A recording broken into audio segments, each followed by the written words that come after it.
Hello दोस्तों, आज है 4 जुलाई 2025 दिन शुक्रवार का, हिंदी तिथि आषाढ़ शुक्ल नवमी। और आइए बात करते हैं आज के मुख्य समाचार, बड़ी खबरें, देश और दुनिया का ताजा अपडेट लेकर हाजिर हो गए हैं। आज का ये वीडियो भी बहुत ही ज्यादा स्पेशल होने वाला है। किसान भाइयों के लिए, सरकारी कर्मचारियों के लिए, प्राइवेट कर्मचारियों के लिए, पढ़ने वाले बच्चों के लिए, माताओं और बहनों के लिए, देश के अलग अलग राज्यों की ओर से, सरकारों की ओर से बड़ी महत्वपूर्ण घोषणाएं की गई है। पूरी जानकारियां और अपडेट देखने वाले हैं। वीडियो को आप पूरा ध्यान से आखिर तक जरूर देखते रहिएगा, है ना। तो बिना टाइम विलंब के शुरुआत करते हैं आज की पहली बड़ी खबर। सबसे पहले आप देखिए, प्रधानमंत्री नरेंद्र मोदी ने गुरुवार को गाना की संसद को संबोधित किया। पीएम मोदी ने कहा कि आज इस प्रतिष्ठित सदन को संबोधित करते हुए मुझे गर्व महसूस हो रहा है। गाना में होना सौभाग्य की बात है और ये लोकतंत्र की भावना से भरी हुई धरती है। गाना पूरे अफ्रीका के लिए प्रेरणा का केंद्र है। पीएम मोदी ने कहा कि भारत लोकतंत्र की जननी है। ये हमारे लिए एक सिस्टम नहीं बल्कि संस्कार है। दुनिया के सबसे बड़े लोकतंत्र के रूप में भारत दुनिया के लिए शक्ति का स्तंभ है। मजबूत भारत एक स्थिर और समृद्ध दुनिया में योगदान देगा। साथ ही आपको बताएं, प्रधानमंत्री मोदी ने यह भी कहा कि गाना के राष्ट्रपति जॉन महामा से नेशनल अवार्ड मिलना मेरे लिए सम्मान की बात है और भारत के 140 करोड़ लोगों की ओर से मैं इस सम्मान के लिए गाना के लोगों को धन्यवाद देता हूं। हमारी दोस्ती आपके मशहूर अनानास से भी मीठी है। गाना के सांसद पीएम मोदी के सम्मान में भारतीय पोशाक पहनकर संसद में पहुंचे। गाना में प्रधानमंत्री मोदी को गाना के सर्वोच्च नागरिक सम्मान officer of the order of the star of गाना से नवाजा गया। आपको बताएं, पीएम मोदी को अब तक 24 देशों से सर्वोच्च सम्मान मिल चुका है, जो किसी भी भारतीय नेता के लिए एक रिकॉर्ड है। आपको बताएं, संयुक्त राष्ट्र ने भी पीएम मोदी को चैंपियन ऑफ द अर्थ पुरस्कार से सम्मानित किया हुआ है और ये सम्मान केवल व्यक्तिगत उपलब्धि नहीं बल्कि भारत की बढ़ती वैश्विक ताकत और प्रभाव का परिचायक है। पीएम मोदी की अगुवाई में भारत ने वसुधैव कुटुंबकम की भावनाओं को अपनाते हुए वैश्विक दक्षिण की आवाज को मजबूत किया है और पीएम मोदी की विदेश यात्राएं नए व्यापारिक अवसर, निवेश और सांस्कृतिक आदान प्रदान का माध्यम बनी है। और गाना का जो ये सम्मान मिला है वो भारत के वैश्विक नेतृत्व की भूमिका को रेखांकित करता है। पीएम मोदी ने न केवल भारत को एक शक्तिशाली राष्ट्र के रूप में स्थापित किया बल्कि वे विकासशील देशों के लिए प्रेरणा बन गए हैं। ये सम्मान विदेशी नेताओं को बहुत कम मिलता है और ये भारत और गाना के मजबूत रिश्तों का प्रतीक है। यानी 30 साल बाद किसी भारतीय प्रधानमंत्री की गाना यात्रा ने दोनों देशों के बीच ऐतिहासिक संबंधों को और गहरा किया। साथ ही आपको बताएं, पीएम मोदी ने गाना की यात्रा पूरी कर ली है। 5 देशों की यात्रा के दूसरे चरण के लिए त्रिनिदाद और टोबैगो पहुंच गए। पीएम मोदी 2 जुलाई से 10 जुलाई तक विदेश यात्रा पर हैं और इस दौरान पीएम मोदी 5 देशों में जाएंगे। गाना की यात्रा हो गई है। पीएम मोदी अब 2 दिवसीय यात्रा पर त्रिनिदाद और टोबैगो पहुंच गए और यहाँ पर भी पीएम मोदी को गार्ड ऑफ ऑनर दिया गया। प्रधानमंत्री मोदी को त्रिनिदाद और टोबैगो की प्रधानमंत्री कमला प्रसाद बिसेसर ने न्योता दिया था और इस ऐतिहासिक यात्रा का मकसद भी भारत और त्रिनिदाद एंड टोबैगो के बीच ऐतिहासिक, सांस्कृतिक और आर्थिक संबंधों को और मजबूत करना है। और प्रधानमंत्री मोदी की ये यात्रा भी एक और मायने में खास है। दरअसल इस साल त्रिनिदाद एंड टोबैगो में भारतीय मजदूरों के पहली बार पहुंचने की 180वीं वर्षगांठ भी मनाई जा रही है। इस देश की करीब 40% आबादी भारतीय मूल की है, जिनके पूर्वज 19वीं सदी में ही वहाँ काम की तलाश में गए थे। चलिए अब आगे बढ़ते हैं। बड़ी खबर, केंद्र सरकार ने 19 जुलाई को सर्वदलीय बैठक बुलाई है। 21 जुलाई से संसद का मानसून सत्र शुरू होगा। 21 अगस्त 2025 तक चलेगा। स्वतंत्रता दिवस समारोह के कारण 13 और 14 अगस्त को संसद की बैठकें नहीं होगी। केंद्र सरकार संसद के मानसून सत्र से पहले 19 जुलाई को सर्वदलीय बैठक बुलाएगी, है ना। और शहरी निकायों को अधिक उत्तरदायी और पारदर्शी बनाया जाना चाहिए। लोकसभा अध्यक्ष ओम बिरला ने गुरुवार को कहा कि शहरी निकाय लोकतंत्र की बुनियाद है और जनता से सीधे जुड़े होते हैं। उन्हें संवाद और आदर्श प्रथाओं के जरिए अधिक उत्तरदायी और पारदर्शी बनाया जाना चाहिए। सदन नियमित चले, मुद्दों पर चर्चा हो, जवाबदेही सुनिश्चित हो। यही लोकतंत्र की सच्ची परंपरा है जिसे हमें विकसित करना होगा। दरअसल गुरुग्राम के मानेसर में शहरी निकायों के राष्ट्रीय सम्मेलन के उद्घाटन सत्र को लोकसभा अध्यक्ष ओम बिरला ने संबोधित किया। निकायों में भी समितियां बने और संसद की तरह कार्य करें। शहरी निकायों की जड़ें जितनी मजबूत होगी, राष्ट्र उतना ही मजबूत बनेगा। बड़ी खबर, पहले जत्थे ने किए बाबा बर्फानी के दर्शन, घाटी में महादेव के जयकारे गूंज रहे हैं। देश के कोने कोने से पहले जत्थे में बाबा बर्फानी के दर्शन के लिए आए श्रद्धालुओं का इंतजार गुरुवार को पूरा हुआ। पहलगाम के नुनवान और सोनमर्ग के बालटाल से भगवा झंडा दिखाकर अमरनाथ यात्रा का शुभारंभ किया गया। सूर्य की पहली किरण से पहले ही भगवा झंडे लहराते, हाथों में छड़ी और त्रिशूल लिए भक्त जयकारे लगाते हुए बाबा बर्फानी के दर्शन के लिए निकल पड़े। बालटाल से गया जत्था दर्शन कर लौट भी आया। अमरनाथ यात्रा के लिए दूसरा जत्था रवाना हो गया। तीर्थ यात्रियों ने सुरक्षा व्यवस्था के लिए सरकार की तारीफ भी की है। साथ ही अपडेट आ रहा है, 4 धाम यात्रा को अस्थायी रूप से रोका गया। खराब मौसम के कारण सरकार ने यह फैसला लिया। उत्तराखंड में जारी भीषण बारिश के बीच उत्तराखंड सरकार ने यह बड़ा फैसला लिया। सीएम पुष्कर सिंह धामी ने कहा कि 4 धाम यात्रा को अस्थायी रूप से रोक दिया गया है। खराब खराब मौसम के कारण ये फैसला लिया गया। उत्तराखंड में भीषण बरसात का प्रकोप जारी है। लगातार हो रही बारिश के कारण कई नदियां उफान पर है तो कहीं भूस्खलन देखने को मिल रहे हैं। इसलिए मौसम को देखते हुए चारधाम यात्रा को फिलहाल अस्थायी रूप से रोका गया है। मौसम के अनुसार यात्रा को आगे बढ़ाया जाएगा। चलिए बड़ी खबर दिल्ली से आ रही है। दिल्ली में पुराने वाहनों को नो फ्यूल आदेश वापस लेने की तैयारी हो गई है। दिल्ली सरकार ने वायु गुणवत्ता आयोग को लेटर लिखकर पुराने वाहनों पर ईंधन भरवाने की रोक को फिलहाल रोकने की अपील की है। ये जानकारी गुरुवार को पर्यावरण मंत्री मनजिंदर सिंह सिरसा ने दी। उन्होंने कहा कि जब तक ऑटोमेटिक नंबर प्लेट पहचानने वाला सिस्टम यानी ANPR पूरे NCR में पूरी तरह नहीं लग जाता तब तक इस नियम को लागू न किया जाए। सरकार वायु प्रदूषण कम करने के लिए कई कदम उठा रही है और इसका असर जल्दी दिखेगा। और ऐसे में राजधानी में अब पुरानी गाड़ियों की एंट्री पर जल्दी बैन हट सकता है। राहत मिलने के आसार हैं। दिल्ली में सिर्फ 10 लाख रुपए में घर खरीदने का मौका। DDA की हाउसिंग स्कीम में EWS यानी आर्थिक रूप से कमजोर कैटेगरी के तहत सिर्फ 10 लाख रुपए में फ्लैट बेचे जा रहे हैं। अपना घर आवास योजना 2025 के तहत गरीब वर्ग से लेकर उच्च वर्ग के लिए फ्लैट्स उपलब्ध हैं और इस स्कीम में LIG,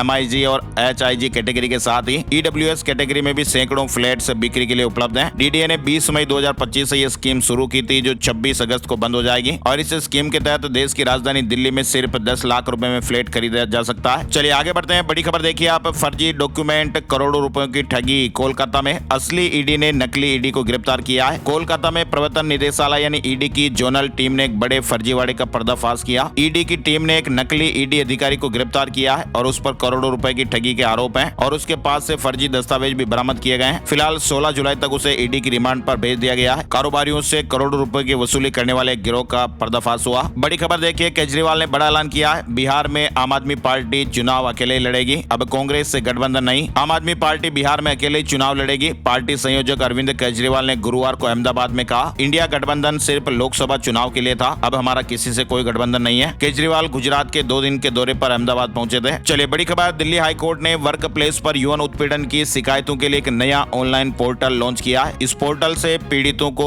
गोपनीयता और आत्मविश्वास के साथ अपनी शिकायत दर्ज कराने में मदद मिलेगी। इस पोर्टल से यौन उत्पीड़न के मामलों में निवारण की प्रक्रिया भी आसान होगी और पीड़ितों को न्याय दिलाने में मदद मिलेगी। वर्क प्लेस पर यौन उत्पीड़न की शिकायतों के लिए गुरुवार को दिल्ली हाई कोर्ट का पोर्टल लॉन्च किया गया। सुप्रीम कोर्ट के न्यायाधीश जस्टिस N कोटेश्वर सिंह ने इसको लॉन्च किया। साथ ही खबर आ रही है जस्टिस वर्मा को हटाने की कवायद, आम राय बनाने की कोशिश हो रही है। केंद्र ने सभी दलों से बातचीत की है। इस तरह की मीडिया रिपोर्ट्स और खबरें हैं। वहीं खबर है कि रूस एक बार फिर से यूक्रेन पर बातचीत के लिए तैयार है। अमेरिका के राष्ट्रपति डोनाल्ड ट्रंप और रूस के राष्ट्रपति व्लादिमीर पुतिन के बीच बातचीत में क्रेमलिन ने इस पर सहमति जताई। हालांकि रूस की ओर से जोर देकर यह कहा गया कि वे अपने लक्ष्य की प्राप्ति से पहले किसी भी कीमत पर नहीं रुकेंगे। यानी ट्रंप और पुतिन के बीच एक बार फिर लंबी बातचीत हुई है, लेकिन पुतिन ने ट्रंप को सीधा संदेश भी दिया, कहा कि बातचीत भले ही होगी लेकिन वह अपने लक्ष्य को पाने से पहले नहीं रुकेगा। बड़ी खबर देखिए आप। कांग्रेस के राष्ट्रीय अध्यक्ष मल्लिकार्जुन खड़गे आज शुक्रवार को तेलंगाना में कांग्रेस सम्मेलन को संबोधित करेंगे। चलिए बड़ी खबर गोवा से आ रही है। गोवा सरकार की नई पहल आप देखिए। विधवा महिलाओं को अब हर महीने मिलेंगे 4000 रुपए। विधवा महिलाओं को अब 4000 रुपए मासिक सहायता देने का फैसला किया गया। ये लाभ 21 वर्ष से कम उम्र के बच्चों वाली विधवा महिलाओं को मिलेगा। 21 साल की उम्र पार होने पर सहायता 2500 रुपए मिलेगी और 21 साल से अगर उम्र कम है तो 4000 रुपए हर महीने मिलेंगे। सहायता की घोषणा की गई है। चलिए इसके अलावा बड़ी खबर देखिए आप।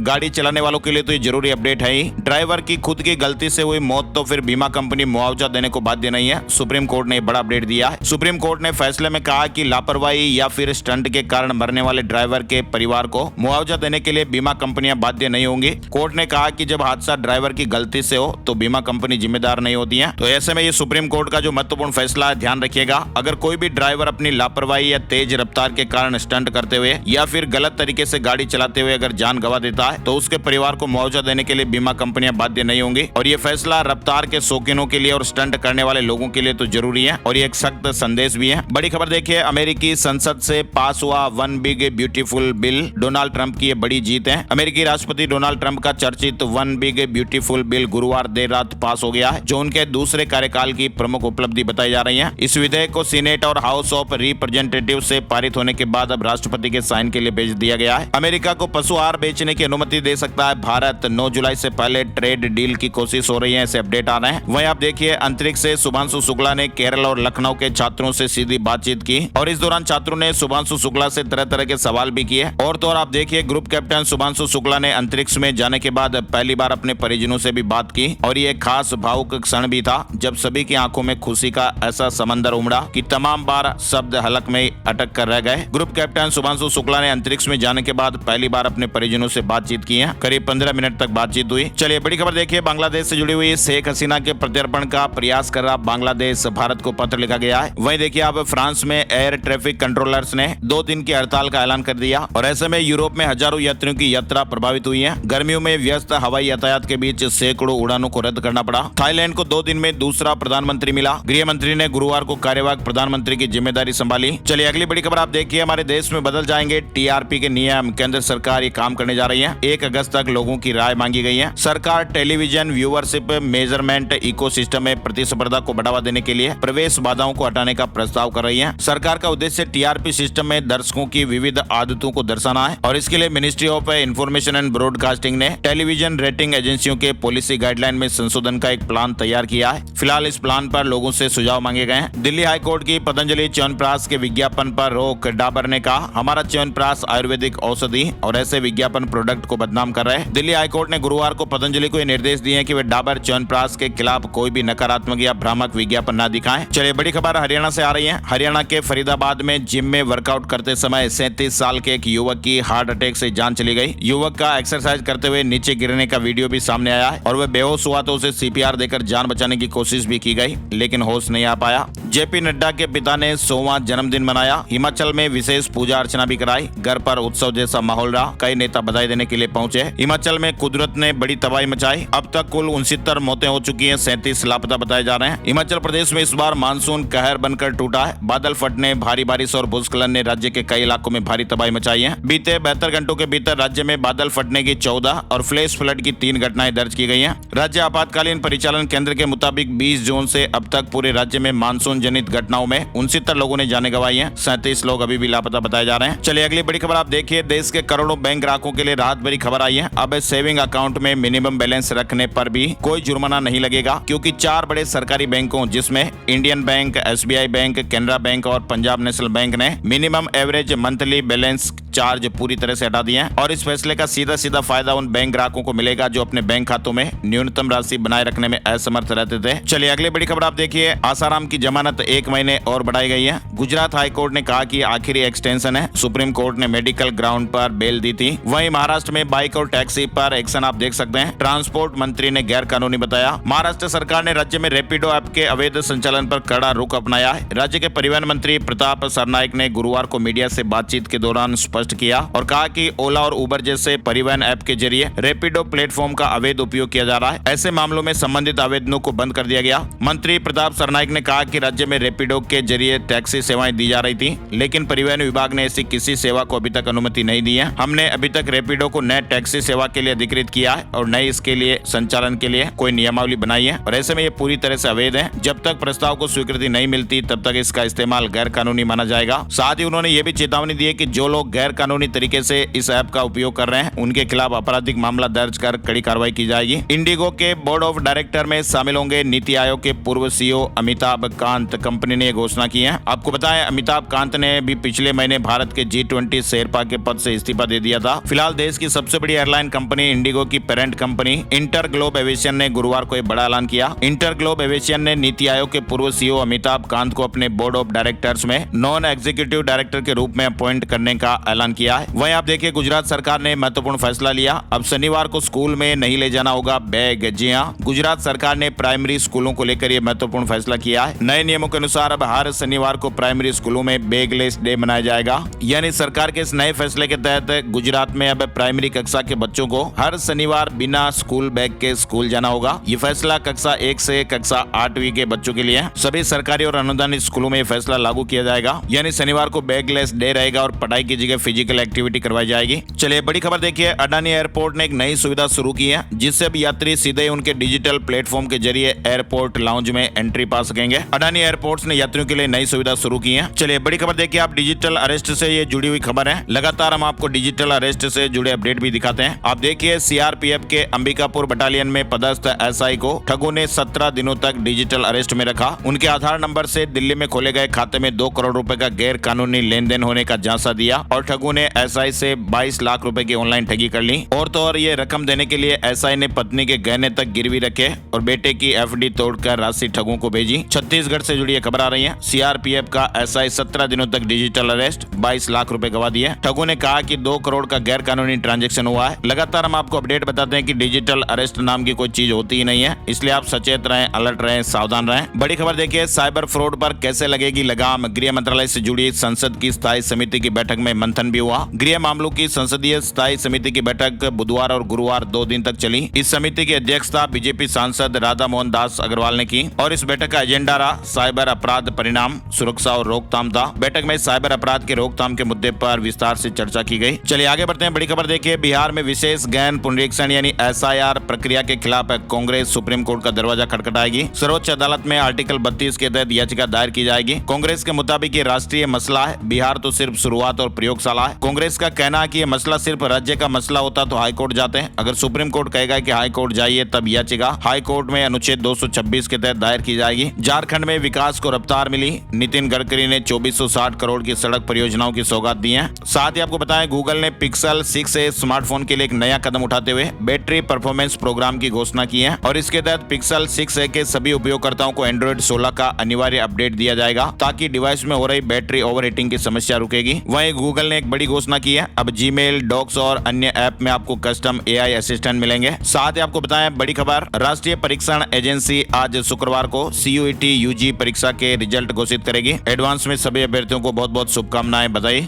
इस परीक्षा में भी तकरीबन 13 लाख परीक्षार्थी शामिल हुए थे और सभी को रिजल्ट का बेसब्री से इंतजार है और रिजल्ट आज जारी होने वाला है। चलिए उत्तर प्रदेश से जुड़ा अपडेट देखिए। आप शिल्पग्राम में शुरू हो रहे 3 दिवसीय आम महोत्सव में विभिन्न प्रजातियों के तरह तरह के आम लेकर प्रदेश भर से 100 से अधिक किसान पहुंच चुके हैं। लखनऊ के अवध शिल्पग्राम में शुक्रवार से ही 3 दिन का आम महोत्सव शुरू होने जा रहा है। CM योगी आदित्यनाथ इसका शुभारंभ करेंगे। 800 से अधिक किस्मों के फल उपलब्ध रहेंगे। 3 दिन का आम महोत्सव आज से लखनऊ में शुरू हो रहा है। साथ ही आप देखिए, यूपी सरकार 30,000 युवाओं को विदेश भेजेगी। उत्तर प्रदेश में गुरुवार को योगी कैबिनेट ने 30 प्रस्तावों को मंजूरी दी है। पूर्वांचल एक्सप्रेसवे को लखनऊ आगरा एक्सप्रेसवे से जोड़ने का फैसला भी लिया गया और इसके लिए करीब 50 किलोमीटर लंबा लिंक एक्सप्रेसवे तैयार किया जाएगा। रोजगार को बढ़ावा देने के लिए सरकार पहली बार उत्तर प्रदेश रोजगार मिशन का गठन भी करने जा रही है। मंत्री अनिल राजभर ने कहा कि एक साल में 25 से 30,000 युवाओं को देश से बाहर और 1 से 2 लाख युवाओं को प्राइवेट सेक्टर में भी रोजगार उपलब्ध कराए जाएंगे। वहीं उत्तर प्रदेश के राजकीय महाविद्यालय में सहायक आचार्य भर्ती अब लिखित परीक्षा के जरिए होगी। अभी तक ये भर्ती इंटरव्यू के जरिए होती थी। JP सेंटर सोसाइटी भंग अब LDA संभालेगा। इसके अलावा अब किराए पर चलने वाले 2 पहिया, 3 पहिया, 4 पहिया वाहन, मैक्सी कैब, 7,500 किलो तक के माल वाहकों पर मासिक, तिमाही या सालाना टैक्स खत्म कर दिया गया है। अब एक मुश्त देना होगा इन वाहनों का टैक्स। अयोध्या में नेशनल सिक्योरिटी गार्ड यानी NSG हब बनाने के लिए 8 एकड़ जमीन केंद्र सरकार को देने का फैसला लिया गया। इसके अलावा सरकारी विभाग, निकाय और संस्थान पूर्व सैनिकों और होमगार्ड की सेवाएं JEM पोर्टल के बाहर भी सीधे ही ले सकेंगे। गाजियाबाद में एक नया निजी विश्वविद्यालय भी खुलेगा। उत्तर प्रदेश भाषा संस्थान के कर्मचारियों की रिटायरमेंट उम्र बढ़ गई है। सरकार ने उत्तर प्रदेश भाषा संस्थान के कर्मचारियों को राहत दी। अब संस्थान के कर्मचारियों की सेवानिवृत्ति उम्र 58 साल से बढ़ाकर 60 साल कर दी गई है। ये मांग भी काफी समय से उठ रही थी, तो उत्तर प्रदेश की कैबिनेट बैठक में ये महत्वपूर्ण फैसले लिए गए। साथ ही आप देखिए, सरकार ने एक बड़ी सहूलियत दी है। शहरों में अब मकान के साथ ही आप दुकान भी बना पाएंगे। 18 मीटर की सड़क पर भी शॉपिंग मॉल बन सकेंगे। यूपी सरकार ने आवास और दुकान बनाने के नियमों में बड़ा बदलाव कर दिया है। कैबिनेट ने मंजूरी दे दी। 100 वर्ग मीटर के आवासीय और 30 वर्ग के व्यावसायिक भूखंडों पर निर्माण के लिए नक्शा पास कराने की बाध्यता को भी समाप्त कर दिया गया है। अब सिर्फ संबंधित विकास प्राधिकरण में रजिस्ट्रेशन कराने के बाद निर्माण कराया जा सकेगा। वहीं CM योगी आदित्यनाथ ने कहा कि आउटसोर्स सेवा निगम बनने से पूरे उत्तर प्रदेश के आउटसोर्स कर्मचारियों को हर महीने की 5 तारीख को सैलरी का भुगतान भी हो जाएगा। वहीं देखिए आप, यूपी में प्राइमरी स्कूलों के विलय पर हाईकोर्ट सख्त, सरकार से मांगी सर्वे रिपोर्ट। छत्तीसगढ़ से बड़ी खबर देखिए, शिक्षकों के विरोध के बाद पाठ्य पुस्तक निगम ने फैसला बदला है। किताबें अब सीधे स्कूल से ले पाएंगे टीचर्स। डिपो में बैठकर स्कैनिंग की अनिवार्यता खत्म हो गई है। वहीं छत्तीसगढ़ में किसान भाइयों के लिए भी गुड न्यूज है। DAP की जगह सरकार ने NPK और SSP की व्यवस्था कर दी है, इसलिए किसान भाइयों को DAP खाद की किल्लत के चलते परेशान होने की जरूरत नहीं है। वहीं छत्तीसगढ़ में डिजिटल क्रांति की तैयारी के रूप में आप देखिए 5000 से अधिक मोबाइल टावर लगाए जाएंगे। साथ ही एक बड़ी खबर आ रही है, छतरपुर जिले में गड़ा गांव स्थित बागेश्वर धाम परिसर में एक टेंट गिर गया। लोहे का एंगल सिर में लगने से एक श्रद्धालु की जान चली गई। भगदड़ में 8 लोग घायल भी हो गए। यह हादसा गुरुवार सुबह करीब 7 बजे आरती के बाद हुआ। बारिश से बचने के लिए श्रद्धालु टेंट के नीचे इकट्ठे हुए थे। बागेश्वर धाम में टेंट गिरने से यह हादसा हो गया। धीरेन्द्र शास्त्री ने कहा कि 2 दिन के कार्यक्रम रद्द कर दिए गए। धाम पर होने वाले सांस्कृतिक कार्यक्रमों को स्थगित किया गया है। भोपाल में ब्लिंकिट डिलीवरी बॉय की हड़ताल, प्रति किलोमीटर दर घटी,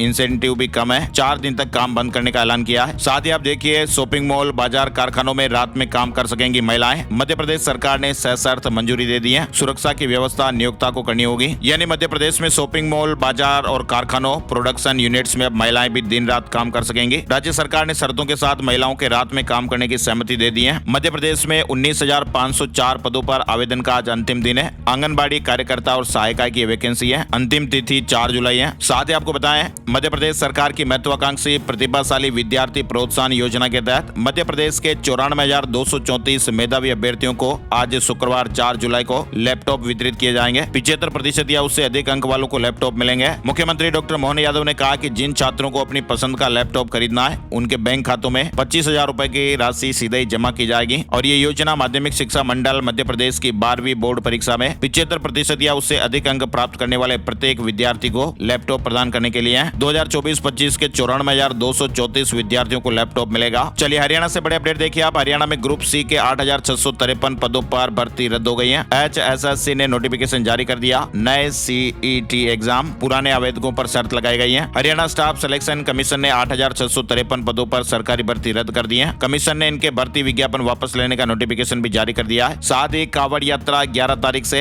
हरियाणा में पुलिस कर्मियों की छुट्टियां रद्द। कावड़ियों को 6 नियमों का पालन करना होगा। सरकार की तरफ से जरूरी दिशा निर्देश जारी किए गए हैं। गुरुग्राम के अरावली में 100 से अधिक अवैध फार्म हाउस ध्वस्त किए जाएंगे। मालिकों को नोटिस भेज दिए गए हैं। चंडीगढ़ में संपत्ति ट्रांसफर के लिए ऑटो म्यूटेशन सिस्टम, रजिस्ट्री होते ही नाम ट्रांसफर होगा। अलग से आवेदन करने की जरूरत भी नहीं पड़ेगी। चंडीगढ़ प्रशासन ने आम लोगों को यह बड़ी राहत देते हुए ऑटो म्यूटेशन सिस्टम शुरू कर दिया है। जैसे ही प्रॉपर्टी की रजिस्ट्री होगी, म्यूटेशन की प्रक्रिया अपने आप ही शुरू हो जाएगी। गुरुग्राम में चैटबॉट से मिलेगी प्रॉपर्टी टैक्स की जानकारी। मोबाइल पर कॉल और मैसेज भी आएगा। निगम ने नया हेल्पलाइन नंबर जारी कर दिया है। 10वीं की पंजाबी परीक्षा की डेट शीट घोषित हो गई है। 29 और 30 को पेपर होंगे। 18 जुलाई तक फॉर्म भरे जाएंगे। चंडीगढ़ निगम में अब बायोमेट्रिक हाजिरी अनिवार्य है। फर्जी अटेंडेंस पर ब्रेक लगेगा। लापरवाह स्टाफ की सैलरी रुकेगी। चलिए दिल्ली में मानसून की बेरुखी आप देखिए। गुरुवार की शाम 5:30 बजे तक लोधी रोड और पालम में बूंदाबूंदी दर्ज की गई। इसके अलावा मौसम विभाग का पूर्वानुमान यह है कि आज शुक्रवार को दिल्ली में आसमान में आंशिक रूप से बादल छाए रहेंगे। गर्जन वाले बादल बनने, बिजली चमकने और बहुत हल्की से हल्की बरसात होने के आसार रहेंगे। राजस्थान मानसून अपडेट में आपको दिखाएं, 3 जिलों में आज भारी बारिश का अलर्ट है। राजस्थान के पश्चिमी जिलों में मानसून एक्टिव हो गया है। मौसम विज्ञान केंद्र जयपुर ने 4 जुलाई को जयपुर, दौसा और टोंक जिलों में भारी बारिश का ऑरेंज अलर्ट जारी किया है। शेष सभी जिलों में, गंगानगर जिले को छोड़कर सभी जिलों में येलो अलर्ट जारी है। शेयर मार्केट न्यूज अपडेट में आपको बताएं, सेंसेक्स 170 अंक गिरकर 83,239 के स्तर पर बंद हुआ। निफ्टी में 48 अंकों की गिरावट रही और ये 25,405 के स्तर पर बंद हुआ। राजस्थान के नए डीजीपी राजीव शर्मा ने संभाला पदभार। 2 साल का कार्यकाल होगा। उन्होंने कहा कि राज्य को पुलिसिंग में पूरे देश में मॉडल बनाएंगे। चित्तौड़गढ़ के सावलिया सेठ मंदिर में 1 महीने में 29 करोड़ 22 लाख रुपए का दान मिला है। इसके साथ ही 994 ग्राम सोना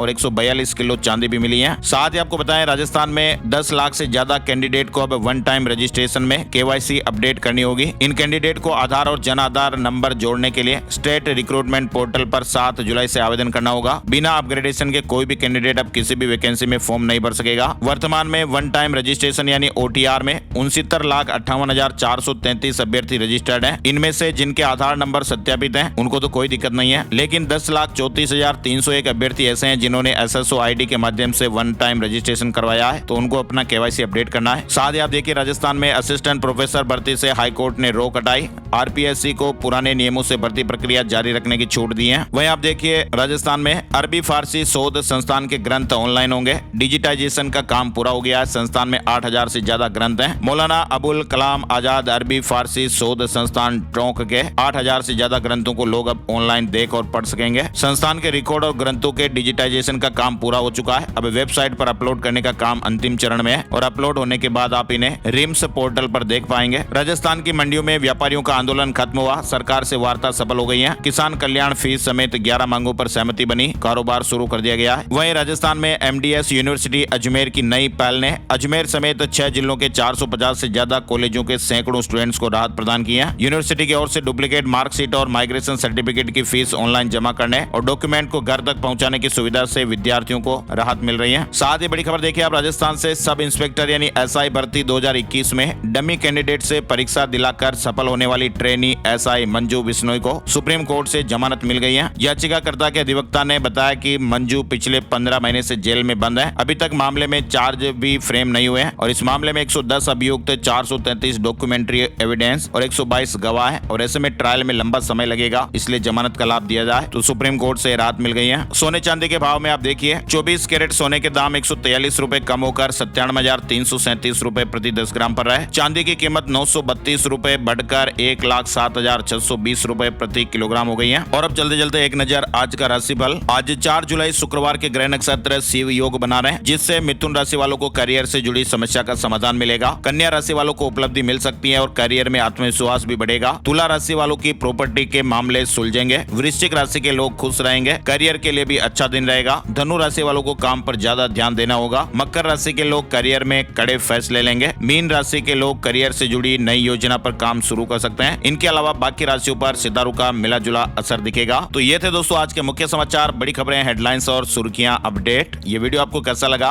कौन सी खबर आज के वीडियो में आपको बहुत अच्छी लगी? कमेंट करके जरूर बताइएगा। और ऐसे ही ताजा खबरों का वीडियो हर रोज आपके लिए लाते हैं, तो ये वीडियो आप हर रोज जरूर देखिएगा। अपने यार दोस्तों के साथ फेसबुक और व्हाट्सएप पर इस वीडियो को आप शेयर भी कर दीजिएगा, वीडियो को लाइक भी कर दीजिएगा। एक और नई जानकारी और अपडेट वीडियो में जल्दी फिर मिलेंगे। तब तक के लिए जय हिंद, जय भारत, वंदे मातरम।